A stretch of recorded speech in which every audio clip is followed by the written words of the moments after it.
Hi, this is Tony Robbins. Welcome back to session number 2 in Get the Edge. How do we transform our bodies, our emotions, our finances, our relationships, and our life?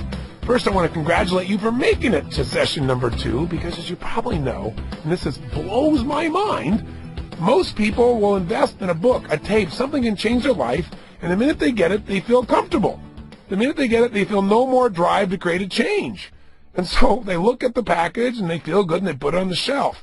Very few people will ever read past the first chapter in a book, for example. I remember reading years ago that less than 10% of the people who buy a book read past the first chapter. Well, the first session in an audio program is the equivalent of the first chapter. So if you're here, I know you're one of the few who do versus the many who talk, and I want to welcome you back. Here's our focus in this session. There are patterns of success and there are patterns of failure. What I mean by that is that success leaves clues. People who succeed are not lucky. People that are happy on a consistent basis are not just born under the right star. There are certain things they do on a regular basis to make them happy. People that are physically fit and vital and healthy and energetic are not just born with that. They have a pattern of things they think about and they do.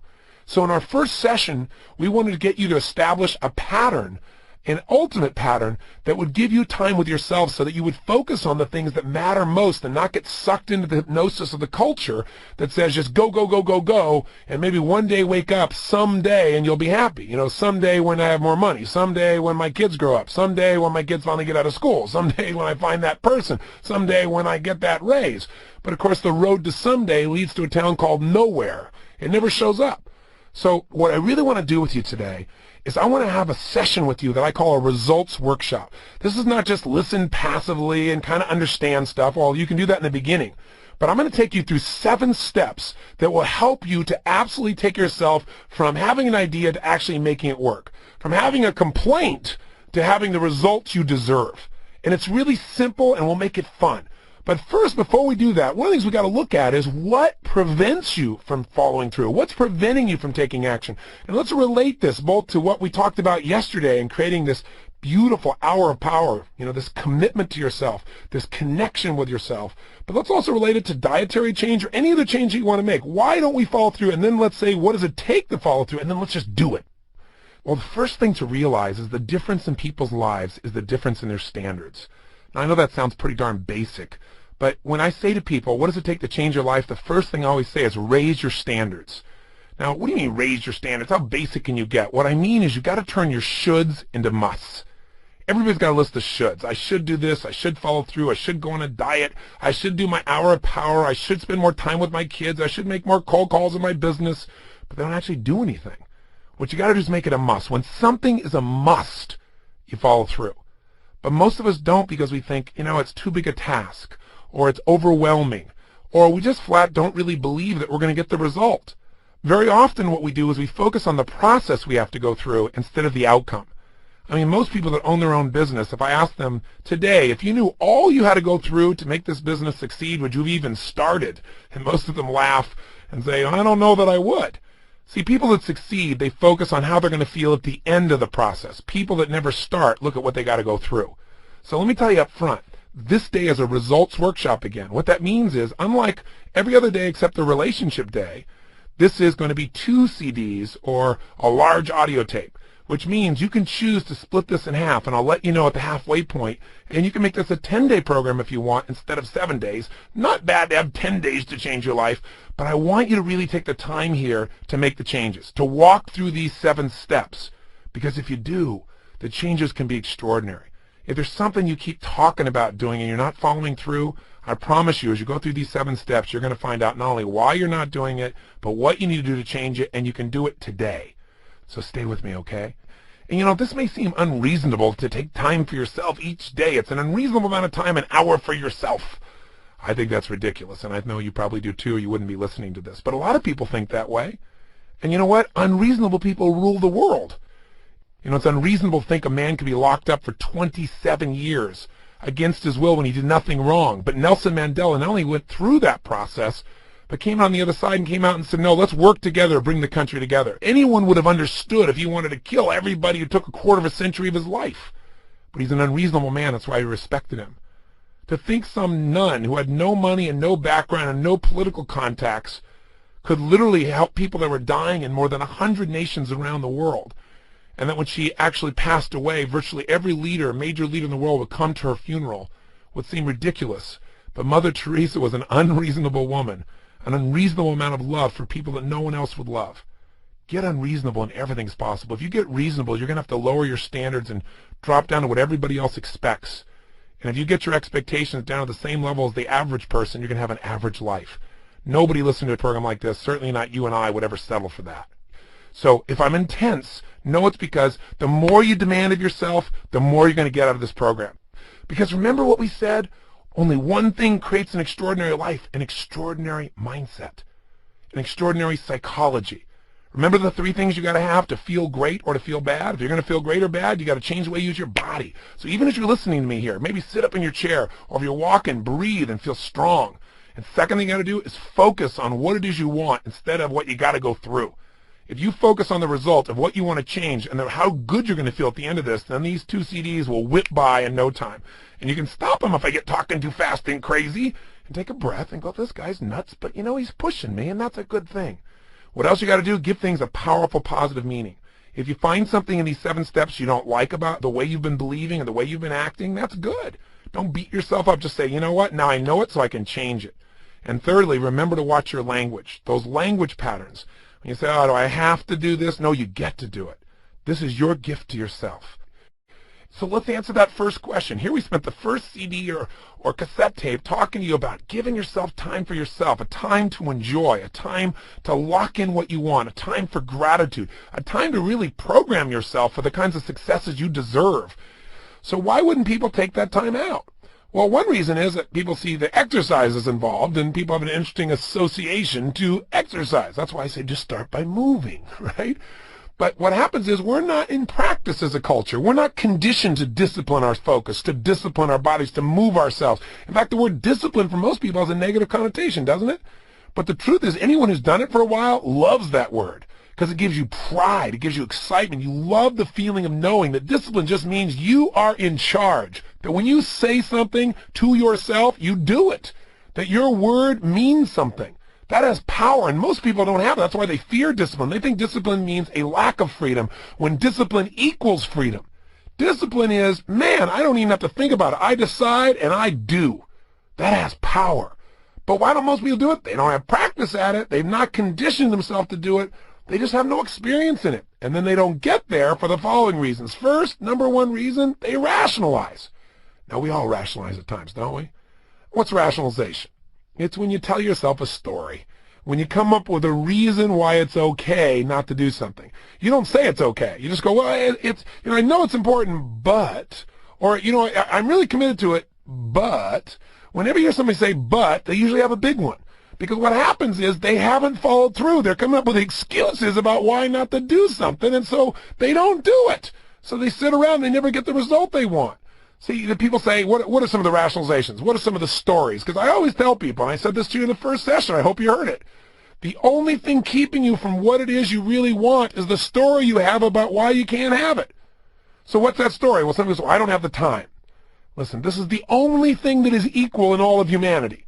We do not have equal opportunity. We do not have equal strength or intelligence or background or education or love. The only thing that's equal is the amount of hours we have. And so the truth of the matter is you have all the time there is. Whatever you make a must, you will make happen. If it's a should, it'll happen only if it comes together. So it's not you don't have time. Because who creates your schedule? So, well, I'm responsible to everybody. Then take an hour less of sleep and give this to yourself. I guarantee you're going to get further by this hour of focus and movement than you're ever going to do by sleeping. And most people sleep way too much anyway. They're sleeping their life away. But here's the real question. Not what do other people do. What do you do? Honestly. How do you rationalize, and I know you probably don't call it that, none of us do, but we do it. How do you rationalize not doing things? What's the most common rationalizations? In fact, in a moment I want you to turn this tape off, because I bet there's a pattern. Remember we said there are patterns to success and patterns to failure? I'd like you to stop for a second. I want you to write down just for 2 minutes. I want you to turn off your tape, or if it's a CD, don't turn it off. Just put it on pause so you don't lose your place. And I want you to write down what are the most common reasons why you don't do things. What are the stories you say? Because you can discover you use the same story about exercise you use for other things you don't do. And I want you to take a moment and be honest with yourself, because the antidote to rationalization is self-honesty. And there's immense power in that. Do you agree with me on this? So if you're just in your car and you can't write, pull over. You can write. Grab a pen. Right? Get real. This is your life. It'll only take you a minute. Pull over. Or at least do it in your head. Turn the tape off right now. Turn the CD off right now and write down at least 5 rationalizations you used not to follow through. Go. Well, welcome back from your rationalization exercise. Now, what did you learn? Well, I'll tell you what, when I did this, I learned that I was one lying sack of something. I was just telling myself story after story. Did you find that out too? Were you honest with yourself? Seriously? Well, here are the common things people say. The first thing is the one we've already covered. People say, I just don't have time. You'll hear all kinds of patterns around time, by the way. They say, I don't have time. That's the most common one. But then other people say things like, well, I can do it tomorrow. They just manipulate time. It's the ultimate mañana syndrome. And mañana never comes. So this is one of the biggest rationalizations, and what this becomes, understanding how to change, becomes understanding the power of now. See, when you begin to understand the power of now, it's amazing what occurs. Now is what you can do in a moment. The reason people don't start things very often, why they feel they have to rationalize, is they think doing the project is going to be too difficult. It's going to cost them something, time, energy, money, resources, and they want something else. They want immediate comfort. They want to feel good in this moment. They say, well, I'm too tired, or it'll take too long, or it's too far. There's all kinds of these twos that hang out with people. And the pattern of it's too something is really that the person has made what they need to do too big in their head. So one of the things you got to do is understand the power of now and understand the power of chunking, which simply means, instead of rationalizing, say, okay, I'm going to do one thing right now. Let me just make one phone call on this. Let me write one paragraph. Let me go out and just walk for 10 minutes. Because, see, I used to say, I don't have the hour. So I said, you know what? I've got 10 minutes. Or I've got 20. There's no excuse not to work out for 15 minutes. I can walk for 5, be grateful, and run for 15, and I'll get a good sweat up, but I can be back in 20 minutes and rock and roll. There's no excuse for that. And you know what's happened? I've never gone out and worked out for 20 minutes. Because once you get out there and you start getting into state, you get momentum, don't you? Or I say, okay, I'm just going to make one phone call. Well, I make one, and just getting out of the chair and making that phone call, now I'm in the chair. Well, now I make 3 phone calls, and pretty soon I make 10. Then I get in a conversation. Then I get stimulated. Then I'm in state. Right? This is the kind of thing that happens. It also happens on the negative side. You go, well, I'll just take a minute to rest here. Oh, no. Because once that butt is in the chair, right? Once something gets in motion, it tends to stay in motion. Once something stops, it tends to stay there. Right? So you can't let that happen. I'll just watch one TV program. Oh, no. Then you'll watch the next inane thing, because you need completion, don't you? Because you get in state. Momentum is a powerful way to overcome rationalization. Momentum and chunking. So you got to start looking at things in a different way. Instead of saying, well, I just need my freedom right now, or I need my space right now, or I need to rest right now, or I need to get out of stress. Let me tell you something. The fastest way out of stress is to work out. Think about it. Most of us say, oh, stress, because we're so hyped up. What you need to do is get rid of the stress that's in your body, and the only way to do that is push through your comfort zone. Change your focus, push to your comfort zone, and watch how great you feel. The stress will disappear. So most people are avoiding the very thing that would free them. They're avoiding the very thing that would free them also from the feelings that they have this huge project to deal with. Just do it. And in the context of your hour of power, there's no excuse. You should wake up and move. Throw on your clothes and go. Throw on your tennis shoes and go. Don't even take time to think. Make it a habit that when you roll out of bed, into your shoes. You roll out of bed, into your gear. If you'll do that, you'll have momentum. You won't have time to rationalize. You'll be busy rationalizing while you're walking, and by that time it'll be too late. Okay? So setting up systems is a great way. But the first step is identifying, what you're doing a good job of here. What is the story you're telling yourself about why you can't do this? It'll be better tomorrow. I don't have time. I'm too tired. It's too late. It's too far. It might not work. Or it might work, and then it'll be even more successful, and then it'll be even more busy, and I have no time. Whatever story you're telling yourself, drop the story. Because what I've learned is that most people lie to themselves, and that those lies are sucking the juice out of your life. Honesty, even if it's a little uncomfortable, creates freedom. And so the real freedom is when you can tell yourself the truth and you can act upon it quickly and not sit there and think about it forever. I remember I met General Schwarzkopf for the first time many years ago, and now he's a good friend. And when I first met him, I was talking about what is it that a leader must do, and he said, tell the truth. Tell the truth to himself, tell the truth to the troops. And that's what leaders got to do, get people to tell the truth to each other. He said, because I got to tell you something, no organization, whether it be the Army, whether it be a business, or whether it be an individual, nothing gets better until you admit something's wrong. And no one wants to admit that because it sounds so horrible. No one wants to be wrong. But you know what? If it's not at the level you want it, it's wrong. If it's not the level that you'd be proud of, it's wrong. Because you deserve to have it right. Have it at the level you deserve. Living on the edge of what is possible. Living at the peak. Living life at that level of fulfillment. And that only happens when you stop telling the story, you stop rationalizing, you tell yourself the truth. Now some people say, well, I'm not lying to myself. But what they're doing is they're using softeners. You know what I mean by that? Like, someone says, well, it's not that bad. It's a month of summer. I mean, I'm only a few pounds overweight. Or they compare to something else. They say things like, well, I'm much better than I used to be. It makes themselves feel good. Because if you feel bad, you got to do something to change. And if you feel good, you don't have to change. You lose the drive. You don't want to lose your drive. Most people are constantly trying to make themselves feel good without actually changing anything. And when you do that, you train yourself to accept mediocrity. And mediocrity, by the way, doesn't mean compared to other people. Mediocrity is anytime you settle for less than who you really are. Because even though you may be doing much better than everybody around you, maybe people you're hanging around with are the wrong people to hang around with, and you just do it because it makes you feel good. The only thing that makes us feel good long term is living life at our level. I remember I met years ago John Wooden, the UCLA basketball coach, the winningest coach of all time in college basketball history. He won 11 out of 12 national championships, NCAA championships, and he won 7 in a row. I mean, the most anybody else has won in a row is 3 in a row of national championships. Now, this guy was a genius, and I'll tell you, he won more than anybody, but he didn't focus on winning. He focused on getting guys to tell the truth. He focused on eliminating rationalization. And the way he did it is he said, here's a real simple thing I want you men to know. At the end of every game, only you will know whether you really won or lost. And it will not be based on the points on the board. Because there's sometimes when you play nowhere near your potential and you beat the other team just because they're terrible or because you got lucky. And if you got more points on the board, but you didn't give your all, you're a loser. Because in life, what you give, you get to keep. And what you fail to give, you lose forever. He said, if at the end of the day you got fewer points on the board, but you gave every ounce of your soul on that court, you know you can walk away the winner because they may have been lucky. They may have had more skill. They may have had a better team, but they didn't get more out of themselves. Winning and losing in life is an internal game, and it comes from telling yourself the truth. And if you do that, if every day you demand more from yourself than other people would expect, you give your all, you're going to most often with more points on the board than the other team. So we got to tell ourselves the truth, and we can't use softeners. You can't say, well, I'm a little overweight, or I'm a bit robust. No, your butt is bigger than Chicago. You're fat. Tell yourself the truth, because until you do that, you'll have no reason to change. So the reason people don't change, number one, they're out of practice. Number two, they rationalize. They tell stories. They use softeners. They lie to themselves. Third reason is they got an ineffective strategy. Some people, they're willing to go for it, and they're not even rationalizing, but, they're running east looking for a sunset. And I don't care how positive you are. I don't care how committed you are. I don't care how high your standards are. If you got a strategy that doesn't work, you got a problem. And let me tell you, the number one thing that doesn't work for people, since our first focus here to get an extraordinary life and extraordinary psychology is get an extraordinary body, right?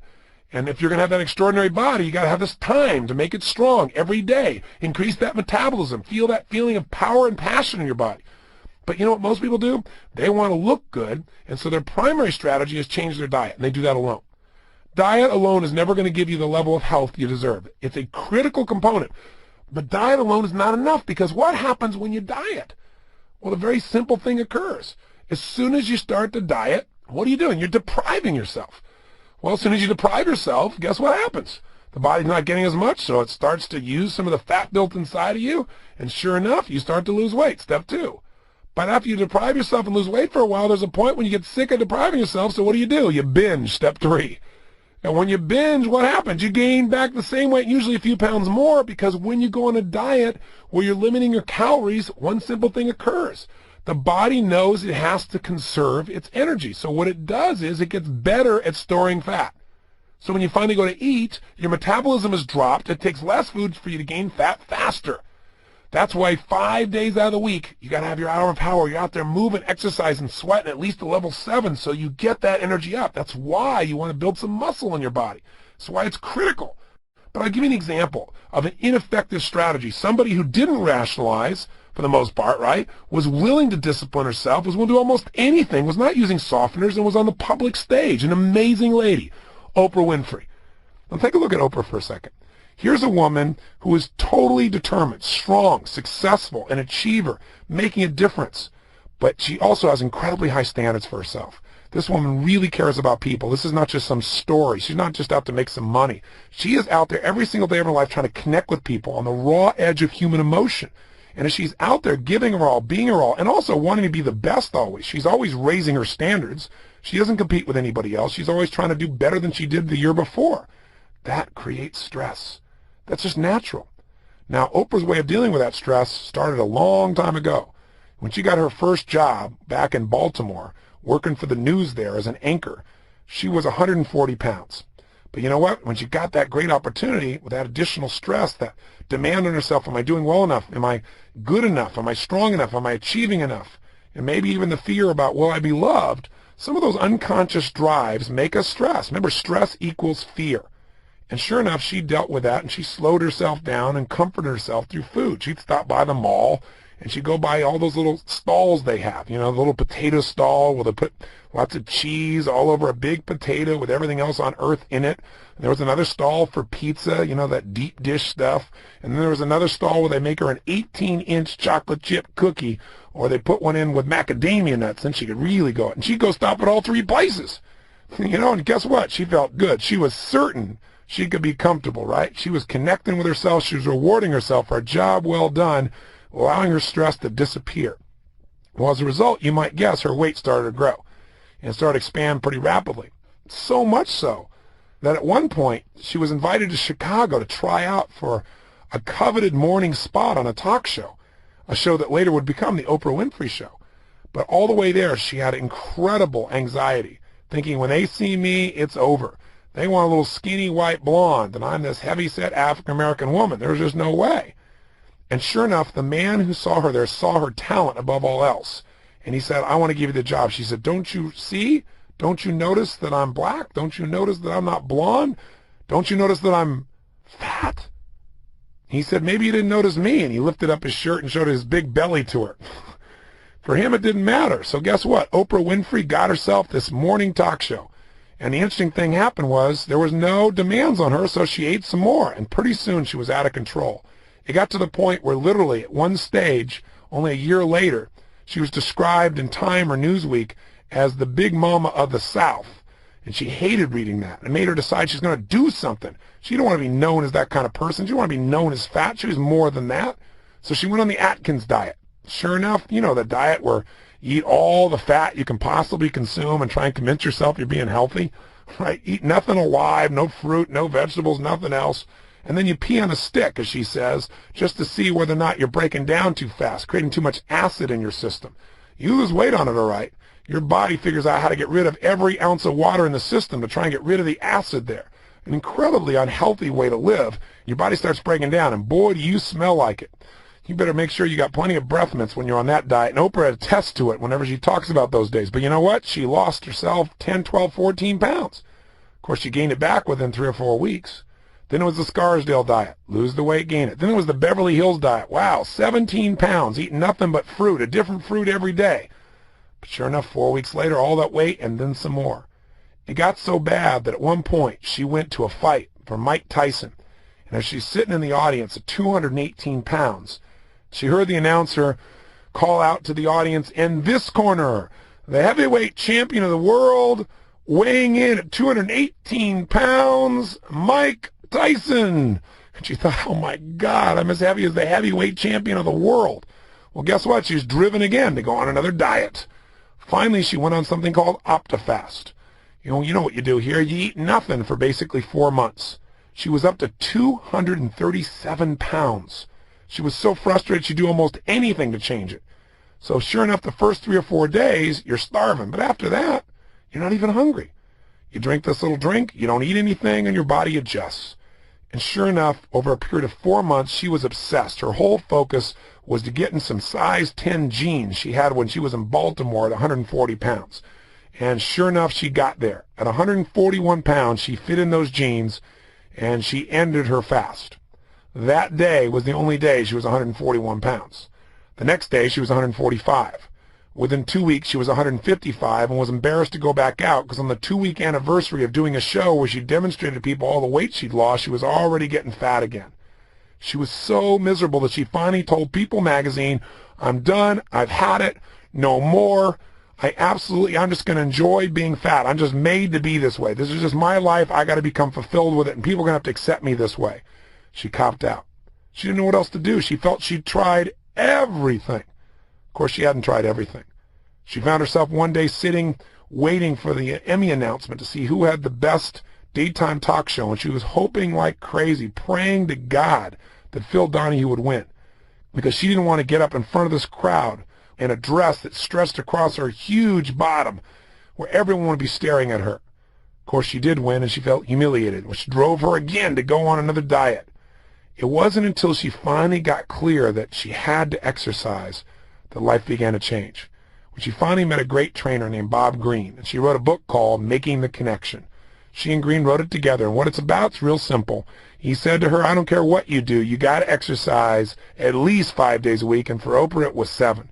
You got to do it first thing in the morning also, same as I teach, and you got to make sure that you work on a scale from 0 to 10 where you're at least 7 in your level of intensity and effort for at least 45 minutes each day. He said, that's it. There's no way around it. You got to build your metabolism. Now, today, Oprah's managed to stay close to her prime on a consistent basis. She's gotten herself to develop the ritual of working out 5 times a week or more. It's her time for herself. She lives the same, very thing I'm teaching you, she's lived it. And as she's lived it, she's gotten lasting results because she isn't just dieting. She is moving her body. Her metabolism is strong. But more importantly, for a woman who's already so powerful in so many areas, she's taken the one area of her life that was a wound and put it to bed. Don't you deserve to have the same? Don't you deserve to create the rituals that for a lifetime will give you the health, the vitality, the energy you deserve? You won't get it by rationalizing. You won't get it by softening. You get it by telling yourself the truth and getting your butt in gear, but also making a strategy that works. Now, by the way, let me tell you why most people don't make the change besides the rationalization. They get hooked in another pattern. And that pattern is they get in what I call the pressure cooker. The pressure cooker is, here's what occurs. People don't change. So things get worse until finally it gets so bad, you got to change. And what makes it so bad is you get so much pain. One day, you can't pick up your own telephone calls because you're afraid it's going to be a bill collector. You get to the point where you can't get your butt to squeeze in the regular class seat on the airplane without having your ability to breathe impaired. Something occurs that finally pushes you over the edge. You go, not another day, not another moment. You get so much pain, step 1, that you take step 2, you take action. Now, when you take action, you go to step 3, you get results. You start to lose weight, as an example. When you start to lose weight, step 4 happens. The pain reduces. When the pain reduces, step 5 happens. You lose your drive. When you lose your drive, step 6 happens. You stop taking action at the same level. And when you stop taking action at the same level, the final step occurs, step 7, you go right back to where you started from. This is the pressure cooker. And then people do it again and again and again. The way to avoid the pressure cooker is to walk yourself through the 7 steps of conscious change.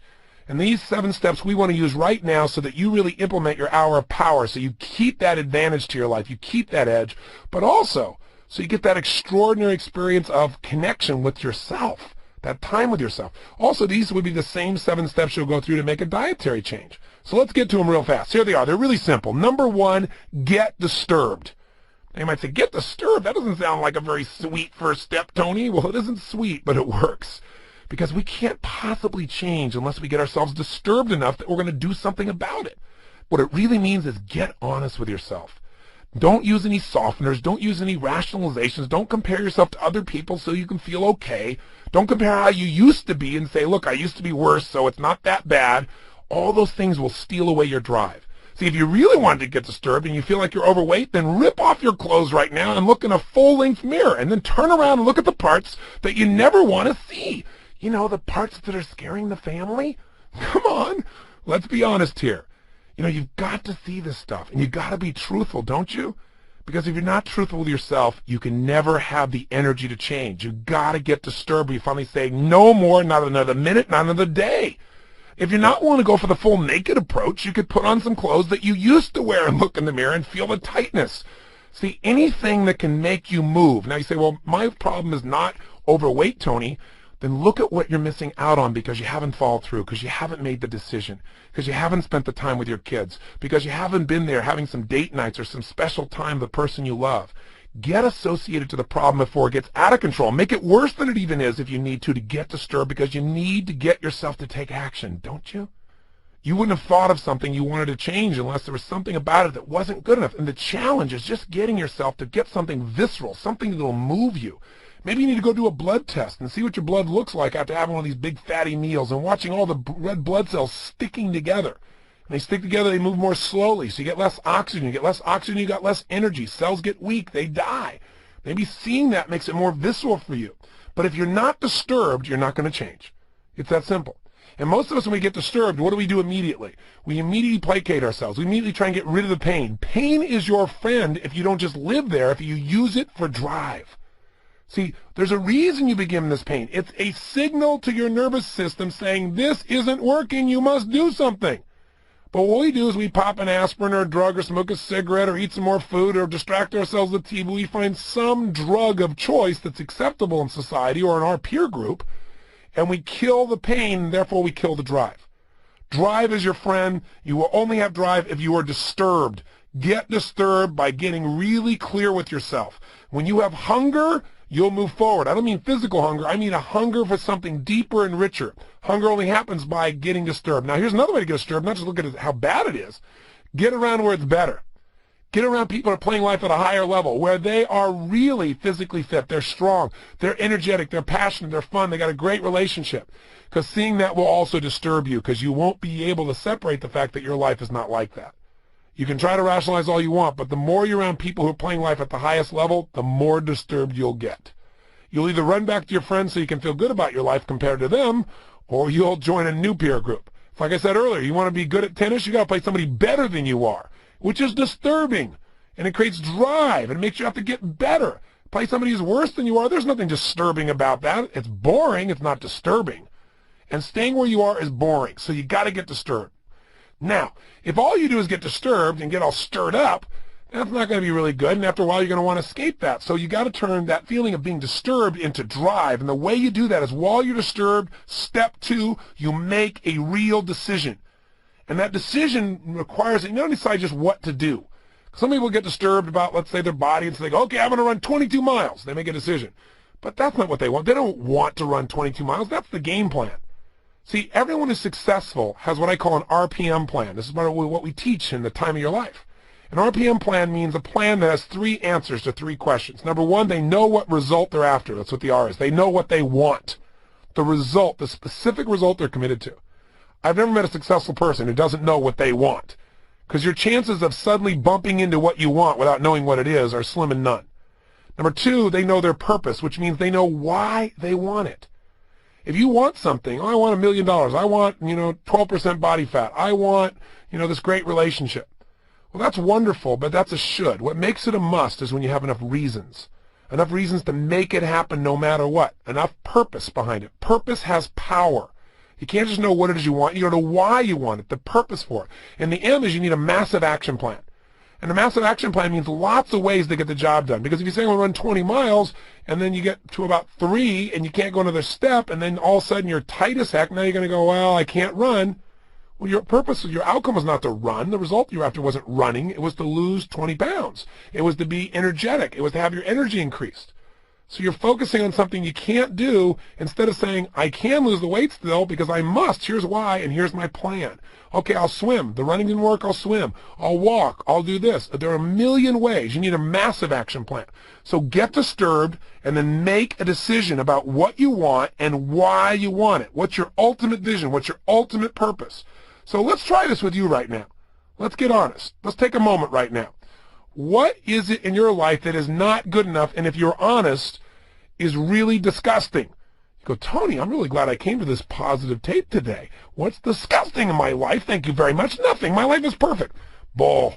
Nobody's life is perfect if they're healthy. I mean, think about it. Anybody who's honest has a gap in their life between where they are and where they want to be in some area. If your body's perfect, then you don't have enough time. If your time is perfect, then you don't know your children. If your children are perfect, then your finances are screwed up. Come on, it's part of being human. So honest people can look at the gap, and because they can look at it, they can close the gap between where they are and where they want to be quickly. But you know what? As soon as you close it, you'll just create another one because you'll raise your standards. That's what life's about, right? So let's get honest. Right now, what's disturbing? I want you to turn this disc off, CD or tape, whatever you're listening to, and I want you to do two things. I want you to write down, number one, what, if you're honest, are you unhappy about? In your career, in your business, in yourself, in your rationalizations?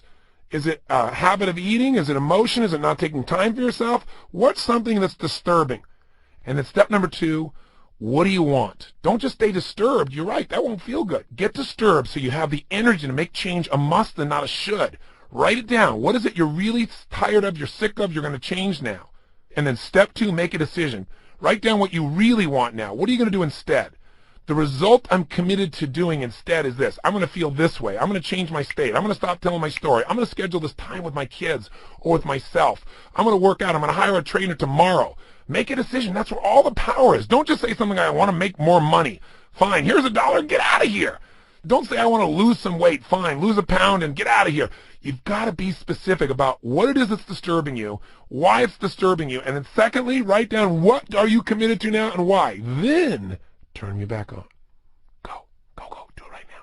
Don't you keep listening to me. Turn this off. I don't care if you're in the car. You can still do this. Come on, turn it off. This is about taking action. You don't get the edge by talking and listen. You get the edge by doing. Let's do it. Come back to me when you're done. Bye. Okay, welcome back. Now, what did you learn and what did you experience? I had some people here in the studio while we're doing this tape. I asked them to do the homework and see what experience that they've had. And they said it was a bit painful. I hope it was for you because, you know, two things drive us in life, pain and pleasure. And what you're really doing in this process is by discovering what disturbs you is you're tapping into the power of pain when it's used intelligently, when it's used with your capacity to create drive. Remember, if you don't get disturbed by anything, something that's undisturbed is not going to move. It's certainly not going to make it through the obstacles that are necessary to achieve something of significant value for your life. So once you do that, though, you don't want to just be disturbed, as I said. You've got to now focus on, okay, this is not good enough. That's good. That creates energy. Now that it's not good enough, what do you want? Because if you stay focused on what you don't do, what you're not following through on, what you're unhappy about, then all you'll do is continue to rotate through the emotion that makes you disempowered. So you got to get clear on the result and get as specific as possible and then know why you're going to follow through, why it's a must. Now let's take a couple of examples, typical things that I hear and some things that we actually heard here in the studio as well. One person here said there were actually two things that were disturbing him. He said the first one is that he's got this great workout equipment. He spent all the money and all the energy to make sure he got the very best stuff. He configured it, organized it so that it was ready to go, but he just doesn't work out. The reason is he goes through all those things we talked about earlier, right? All the stories about he doesn't have time. I'll get to it tomorrow. I said, but what's really disturbing about it? He said, what's disturbing is that it's inconsistent with me as a person because I'm an achiever. I make things happen. And he said, you know, I'm not following through. And he said, what's really disturbing, honestly, is I know I'm not doing it because I'm getting older and I realize I don't have the same capacity as I used to have. And I refuse to grow old, so rather than face the fact that maybe I'm lifting a little less or I have a little less aerobic capacity than I had before, I just kind of say, I'll do this tomorrow. Now, the truth of the matter is, to educate him or anybody else, they've been doing research over the last 10 years at several universities here in the United States where they're taking people who are in their mid-60s, people who have never worked out in their life, and training to lift weights as an example. And they're developing within these men and women in their 60s the same level of muscular strength as men and women in their 20s and 30s. In fact, the latest research on how you can work out in a few minutes a session twice a week is on your videotape. This process called static contraction. Sounds like a mouthful of language, but I'll tell you what, it'll show you how to maximize the amount of strength you can generate in your body in the shortest period of time. So be sure to check out that videotape because it's going to walk you through that process. So it may not be that you're getting old as much as you've gotten older, you've made less of a priority to use these muscles in a way that puts a significant demand on them. It's like osteoporosis. You know, research now, all the doctors now see that if you don't make demands on your bones, they get weaker, they don't get stronger. But the point of the matter is that's what was bothering him. And he said that what he really decided is he really is committed to working out on a consistent basis. And, of course, he could make that more specific, 3 times a week, 2 times a week, because if he makes it general, he still won't achieve it. You won't have a way to measure whether you're making it or not. And then he said the why for him is he really, truly wants that sense of passion, that energy, that sense of vitality back in his life, and the sense that he's able to conquer things. Now, he said another thing that disturbed him, he was on a roll. He went for 2. He said the other thing was that he's been a songwriter for years, and he said 20 years ago, Johnny Mercer, the guy that wrote Moon River and some of those classic songs, is the person who told him, you write for the wastebasket. This is what made him successful. That instead of writing and trying to be perfect, which no one can be, and that keeps you from actually writing, you write just for the sake of writing, getting it out and knowing that whatever you get out, you're not going to judge it. It's designed for the wastebasket. And what that does, it gets momentum going. And then pretty soon you start to actually get results. So when he heard that, he said he acted upon it, but he did it for 6 weeks. It was the best songwriting of his career, and for 20 years he's been trying to get back to that. He said it's disturbing to think something so simple I've not followed through on. And I said, well, what do you want? He says, I want to make sure, and again, he said, I want to write more songs, but he wasn't specific. So the reason I'm bringing this up is, as you're looking at what you wrote down, remember, the reason we say not only what do you want, but we call it an RPM plan, is what is the specific result, the measurable result? How many times a week? How many pages? Something that you can actually measure, otherwise it's a vague dream that you won't follow through on. By the way, he said, throughout the day, he said, I have this vague feeling that like songs are ready to be born, but he said, I don't pick up the pen and paper. And he said, and I never even get pregnant. So this is a process. And I said, why do you want this? He said, because I am a songwriter. That's my purpose. That's what I'm about as a human being. And not to do this is not to be fully alive. So what have we got within this man? Well, we've got 2 areas of his life that he's disturbed about. And he said, it was painful to do this, but that's good. Because even though he said it's painful, it's interesting, his energy increased as he talked about it. And you can see as I'm talking right now, I can see him through the glass. He's kind of nodding his head. And, you can see him. He's like getting more committed. Because commitment comes because there's something sizable on the line. Both pain if you don't follow through and pleasure if you do. Now we got to refine it. He's got an R and a P to his RPM plan. He knows the result. He knows the why. That'll give him drive. Now he's got to come up with a map. What's the massive action plan? What are the little and big things he can do immediately to get results? Because that's the 3rd step we're going to go through in these 7 steps to get yourself to create lasting change, lasting improvement. Whether it's getting you to do your hour of power or make a dietary change, you're going to have to get disturbed with what you're doing, and you're not going to change your diet. You're going to have to get yourself to make a decision about what you really want specifically and why you want it. So once you decide, the why will get you to follow through.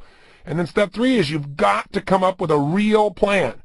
And that's what an RPM plan is. A very specific result, a very specific purpose that moves you. It doesn't matter how it sounds. Does it move you to action?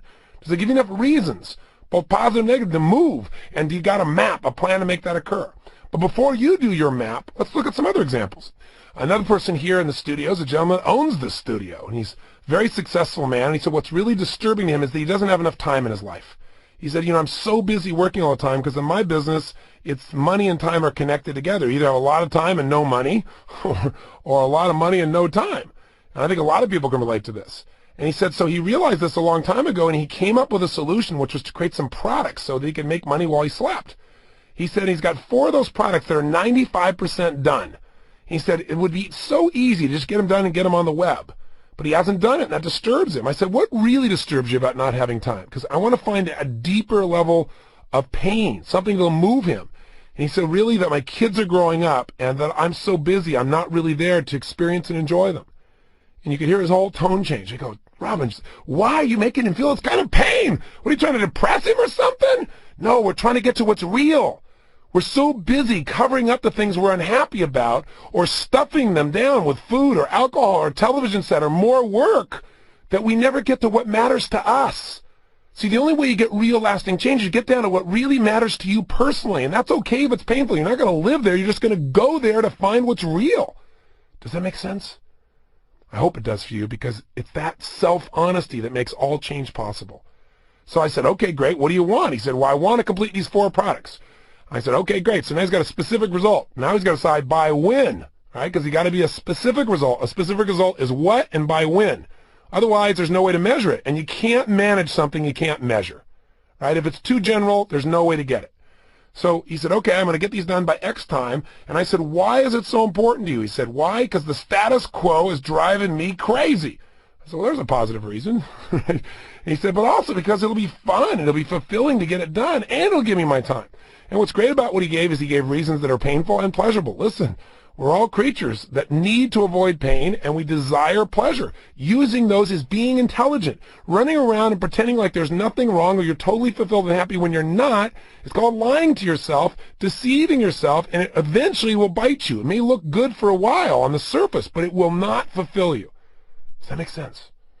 I've said this a couple times, haven't I? But that's because I want you to get it. I want you to think about it. I want you to hear me rant. I want you to own it if it makes sense to you. And if it doesn't, then throw it out. But I think if you look at it from your own life experience, you'll find this is true. So let's go to step number 3. Step number 3 is you got to create a real plan. Now, we've already begun that because an RPM plan, by the way, we call it RPM because RPM stands for the Rapid Planning Method. This is what I teach in the time of your life, and we teach it in companies, and we show people how to immediately, bam, produce a quick plan that people really follow through on. Because most people, when they do a plan, they think the job's over. But the truth is, when you got a plan, the job's begun. And the only way you're going to follow through is if you have absolute clarity of what you're after. Because along the way, a lot of actions you take aren't going to work. So if you think the action is the goal, like we said earlier, if you think running 20 miles is the goal rather than losing 20 pounds, well, then if something interferes with your ability to run, then you can't achieve the goal. You got to make sure you know what you're after and you can change your approach to get there. And you got to know why you're after it, because when the going gets tough, the difference in following through or not is having enough reasons. Reasons come first, answers come second. If you get a big enough why to do something, big enough reasons, you can figure out how to do it. So you might want to juice up the result you wrote down, like this is what I'm after. Maybe be more specific, by when. And you might want to write a few more reasons, but then I want you to step 3. I want you to draw out a map. And when I say a map, I want it to be very simple and specific.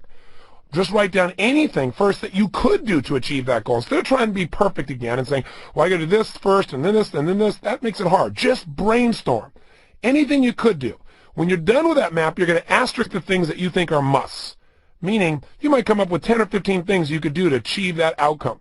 It's 10 or 15 steps. You might need to do them all, but I want you to asterisk the 2, 3, 4, 5 of them that you must do and that you can do, that are within your control, that would absolutely get you the result you're after. So you can have that sense of certainty that this is really going to happen. So I want you to do that right now. You can refine your result, put a deadline on it, add a few reasons, so you got a good strong purpose, and then do the M in RPM, the massive action plan.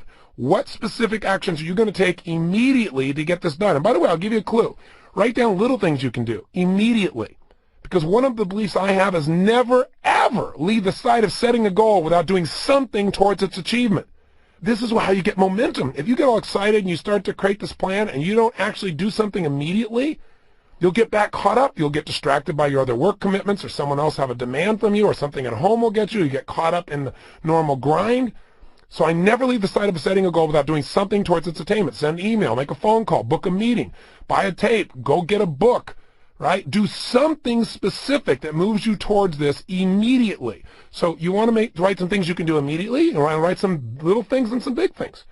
One of the ways to get a really great plan is do something that really commits you in that action.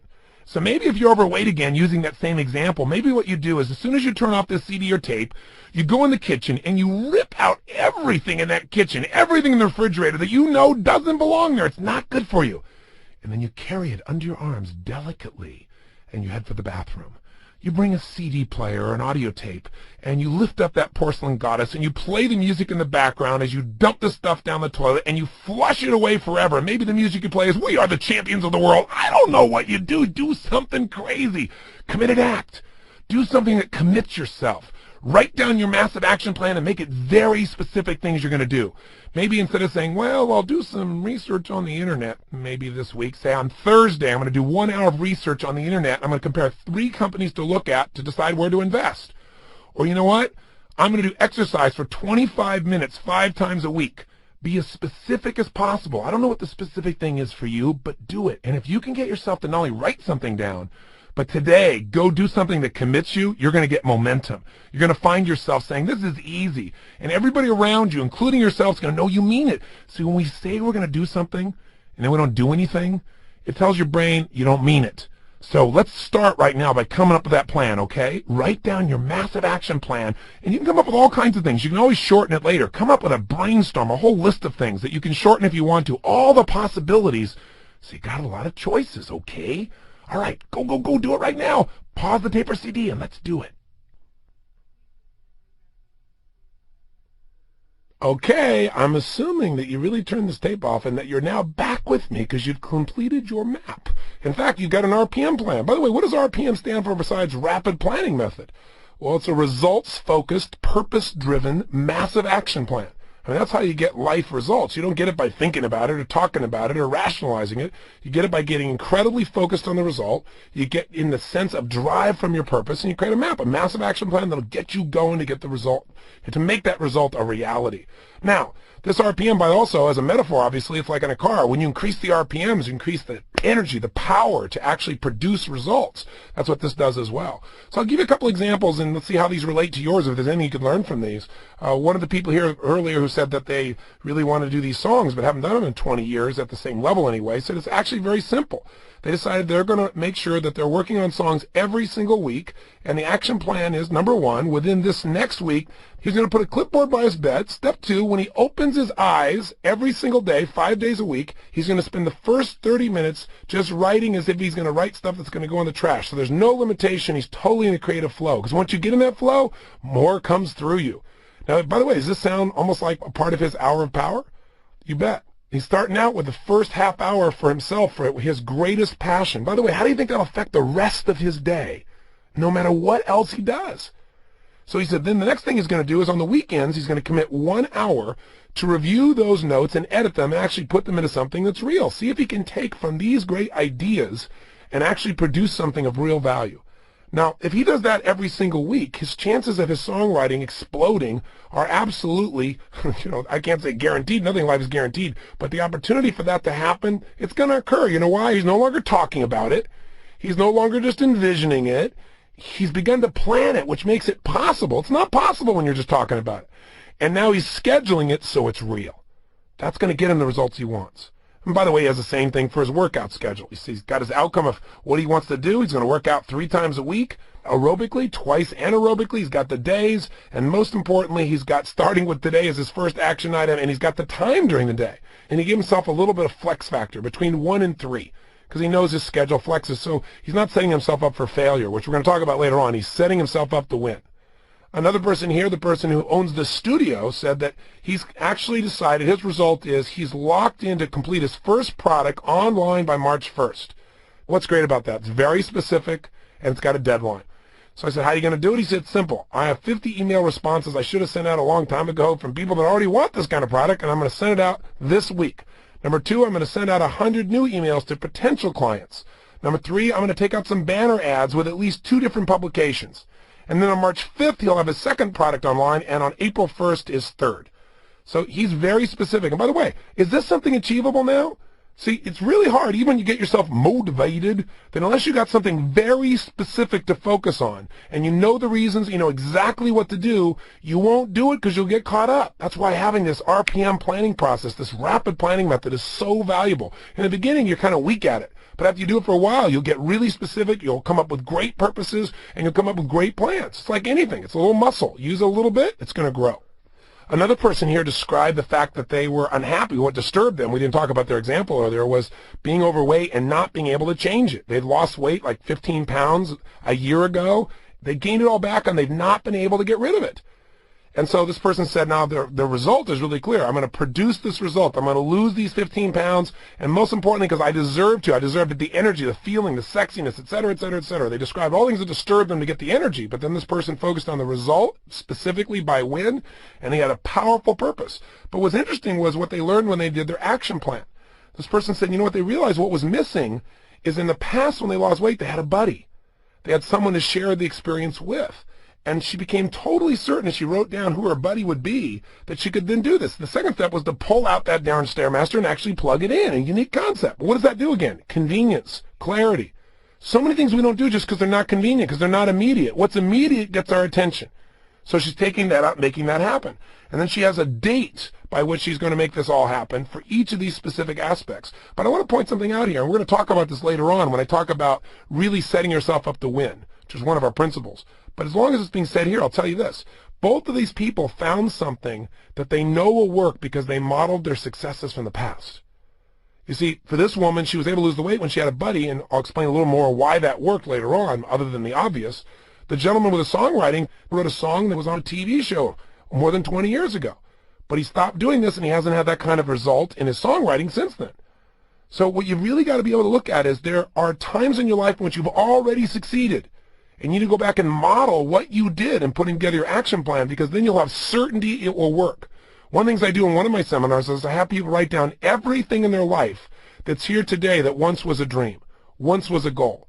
Things you may now take for granted, like, the person who's now in your life that you hoped at one point would go out with you, or the job you now take for granted that at one point you were wishing for, or the business that you now own and you're complaining about that one time in your life you would have prayed for. And then I have people write all these things down, and then I say, okay, now, circle one or two that really seemed impossible. Now write down how you made that happen. And what you begin to see is that there's a pattern, and the pattern is similar to what we talked about. Something disturbed them. They may not have been upset. Disturbed sometimes as they saw something that disturbed their status quo. Instead of being comfortable, they wanted more. It didn't have to be painful. Sometimes you're disturbed because you see something great and you want it. That's disturbing too. What's disturbing is you don't have it. That's a good thing. So someone said, I really want my own studio. I don't want to work for somebody else. This is what I want. This is the kind of life. I want to have it on my terms. But then what happens is you get disturbed, you get specific about what you want, you get enough reasons to follow through, you come up with a plan of action, you may do it consciously or unconsciously, and you get the psychology together, make it happen, you take massive action, you get results. But then we forget how we did this stuff. And then what happens is pretty soon there's a big gap between where we are and where we want to be, because it's natural that once you achieve something, you want more. So you want to make sure you get your plan here, create a little map. Hopefully these ideas have triggered you a bit. And remember, if you want to take some action on something, like you want to master your health, then get a coach. We got coaches here. Get the Living Health product. Look at something that will guide you step by step, day by day. The more specific the coaching, the more powerful you're going to be to follow through. And if there's someone physically there to follow up with you, then you can't make excuses because there's somebody else you're talking to other than yourself. It's so easy to talk yourself out of anything. But when you have a result there you got to make happen, it changes. One of my clients pays me more than $1 million a year. And I coach him, and after 5 years or 6 years of working with him, at one point I said, you know what? I know what you're going to do when you're going to do it. You're so predictable now. And you know it too. I don't think you need me anymore. I mean, I'm your friend, and I appreciate it, and I'm certainly earning my money from the time I'm putting in, but honestly, I don't think you need me. He said, are you crazy? He said, don't you understand? Just knowing you're going to call makes me fall through on those things that I talked about. So if you don't get a professional coach, in order to make your plan work, get a buddy, get some leverage. Make sure that someone else knows your plan, so you can't just create a plan and not follow through, okay?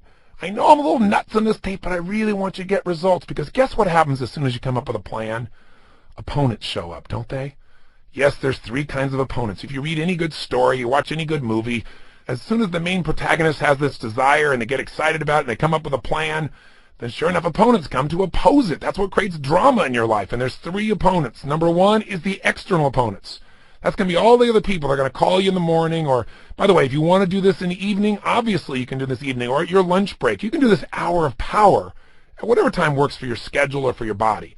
But the ideal time, again, is in the morning. But the point is, the minute you try to do this, the opponents show up. The phone starts ringing first thing in the morning. There's all these other projects, all these other demands that all want your time and attention instead of giving it to yourself. And when you come up with a plan, the same thing happens. All kinds of resistance will show up. And if it's not from the external opponents, it'll be from the intimate opponents, the people close to you who love you dearly, but they don't understand. You got to have time for yourself. Your kids want this and want that, but if you don't take time for yourself, there's not as much of you to give them, is there? Same thing for your spouse. The people around you, your friends who don't understand why you can't talk to them right now. Take those friends on a run with you, on a walk with you. Get them to do the hour of power. I love to do this with my lady. It's one of the great things we share together. We do it side by side. And then after end, we share our celebration. But also, there's the internal opponent. The parts inside of you that are conflicted, saying, yeah, I really want to do this, but I also want to do that. You've got to put the opponents at bay, and the only way to do that is discover what are the beliefs, which is going to be our next step. What are the beliefs that are conflicting you? What are the beliefs that are stopping you? See, whenever you're upset about something, it's because of the beliefs you have. Beliefs control behavior. Whatever you do it because of your beliefs. And you may not know what those beliefs are, because often they're unconscious. So we're going to discover the beliefs that may be holding you back and the beliefs that will move you forward. But I have to say this to you.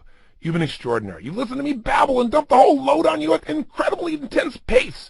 Something that most people go through a seminar for. You've been doing in this results workshop. So I want to give you a chance to have a victory right now if you want to limit your time today. Remember, this is one of only 2 days of the 7 days where you have a double session in one day or a workshop in one day. So if you want to stop now just for today and start tomorrow with beliefs, you're welcome to do so. And it'll be a 10-day program for you if you do it in that format, which is fine. But let's remind you, here's what you've done today. You've gotten clear. You've got to get disturbed. You can't accept things. You can't make it, it's okay. You got to say, never again. This is done. Not within a minute, not within a day. This is changing. Step 2, you got to make a decision about what you do want.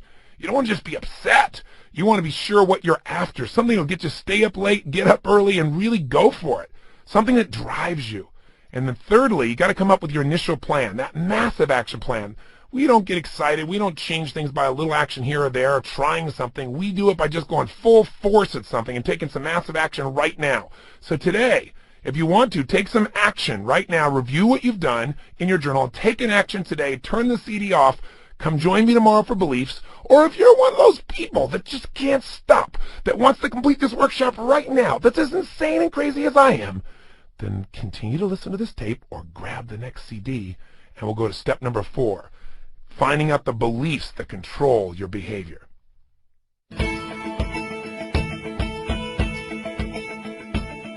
This session continues on the next CD.